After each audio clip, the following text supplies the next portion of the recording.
Delicious റെസിപ്പീസിൻ്റെ പുതിയൊരു വീഡിയോയിലേക്ക് എല്ലാവർക്കും വീണ്ടും സ്വാഗതം. ഇന്ന് പാവയ്ക്ക ഫ്രൈഡ് റെസിപ്പിയുമായിട്ടാണ് ഞാൻ വന്നിരിക്കുന്നത്.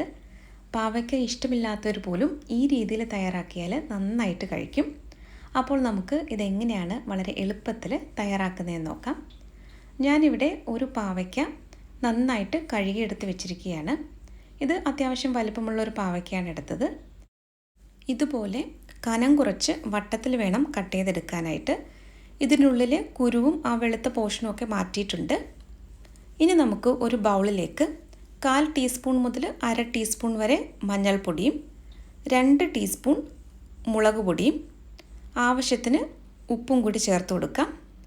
ഇനി ഇതിലേക്ക് അടുത്തതായിട്ട് ചേർക്കുന്നത് ഓരോ ടേബിൾ സ്പൂൺ വീതം കോൺഫ്ലവറും അരിപ്പൊടിയും കൂടിയാണ്. ഇനി ഇതിലേക്ക് നമുക്ക് അടുത്തതായിട്ട് നാരങ്ങ നീരാണ് ചേർക്കാനുള്ളത്. 3/4 ടേബിൾ സ്പൂൺ നാരങ്ങ നീരാണ് ഞാനിപ്പോൾ ചേർത്തത്. ഇനി ഇതിലേക്ക് വളരെ കുറച്ച് വെള്ളം ഒഴിച്ചിട്ട് ഇത് നന്നായിട്ട് ഒന്ന് മിക്സ് ചെയ്തെടുക്കണം. വെള്ളം ആദ്യം തന്നെ കൂടുതൽ ഒഴിക്കരുത്. ഇതൊരു പേസ്റ്റ് പരുവത്തിൽ വേണം ഒന്ന് മിക്സ് ചെയ്തെടുക്കാനായിട്ട്. അപ്പോൾ ഓരോ ടേബിൾ സ്പൂൺ വീതം വെള്ളം ഒഴിച്ചിട്ട് ഒന്ന് മിക്സ് ചെയ്തെടുക്കുക. ഏകദേശം 3 മുതൽ 4 ടേബിൾ സ്പൂണിനടുത്ത് വരെ ആണ് ഞാൻ വെള്ളം ചേർത്തിട്ടുള്ളത്.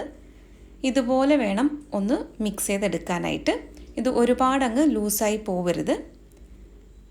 ഇനി നമുക്ക് ഇതിലേക്ക് കട്ട് ചെയ്ത് വെച്ചിരിക്കുന്ന പാവയ്ക്ക ഇട്ട് കൊടുക്കാം. ഇനി ഇത് നല്ലതുപോലെ ഒന്ന് കൈ കൊണ്ട് ഒന്ന് മിക്സ് ചെയ്തെടുക്കണം. ഇത് മിക്സ് ചെയ്തെടുത്താൽ ഉടനെ തന്നെ നമുക്ക് വറുത്തെടുക്കാം. അപ്പോൾ ഞാനിവിടെ നന്നായിട്ട് ഇതൊന്ന് മിക്സ് ചെയ്തെടുത്തിട്ടുണ്ട്. ഇനി നമുക്ക് ഇതൊന്ന് വറുത്തെടുക്കാനായിട്ട് കുറച്ച് എണ്ണ ചൂടാക്കി എടുക്കണം. വെളിച്ചെണ്ണയോ സൺഫ്ലവർ ഓയിലോ നിങ്ങൾക്ക് ഇതിനു വേണ്ടി ഉപയോഗിക്കാവുന്നതാണ്. ഞാനിപ്പോൾ സൺഫ്ലവർ ഓയിലാണ് എടുത്തത്. എണ്ണ നന്നായിട്ടൊന്ന് ചൂടായി വരുമ്പോൾ ഇതുപോലെ പാവയ്ക്ക നമുക്ക് ഇട്ട് കൊടുക്കാം. ഞാനിപ്പോൾ ഇത് 2 ബാച്ചായിട്ടാണ് ഫ്രൈ ചെയ്തെടുക്കുന്നത്.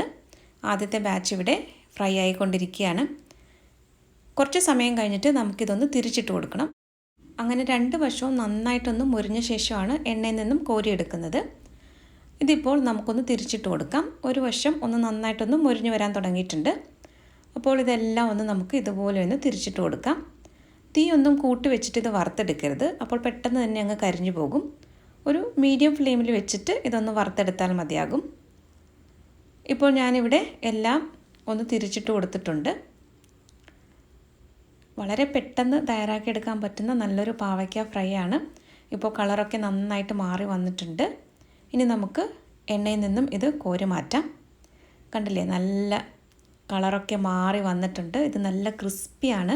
അപ്പോൾ നമുക്ക് ചോറിൻ്റെ കൂടെയൊക്കെ കഴിക്കാൻ പറ്റിയ നല്ലൊരു പാവയ്ക്ക ഫ്രൈ ആണ്.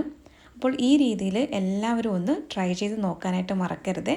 ട്രൈ ചെയ്ത് നോക്കിയിട്ട് നിങ്ങൾ ഫീഡ്ബാക്ക് കൂടി തരാനായിട്ട് മറക്കരുത്. അപ്പോൾ നല്ല മൊരിഞ്ഞിട്ടുള്ള നമ്മുടെ പാവയ്ക്ക ഫ്രൈ ഇവിടെ റെഡി ആയിട്ടുണ്ട്. ഇനി ഇതുപോലെ നമുക്ക് രണ്ടാമത്തെ ബാച്ചും ഒന്ന് വറുത്തെടുക്കണം. അപ്പോൾ ഇത് ഒരു പാവയ്ക്ക ഞാൻ 2 ബാച്ചായിട്ടാണ് വറുത്തെടുക്കുന്നത്.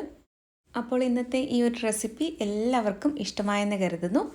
നമ്മുടെ ചാനലിലെ റെസിപ്പികളൊക്കെ ഇഷ്ടമാകുന്നുവെങ്കിൽ ചാനൽ കൂടി ഒന്ന് സബ്സ്ക്രൈബ് ചെയ്തിട്ട് സപ്പോർട്ട് ചെയ്താൽ വളരെ നന്നായിരുന്നു. അപ്പോൾ മറ്റൊരു നല്ല റെസിപ്പിയുമായിട്ട് വീണ്ടും വരാം. താങ്ക്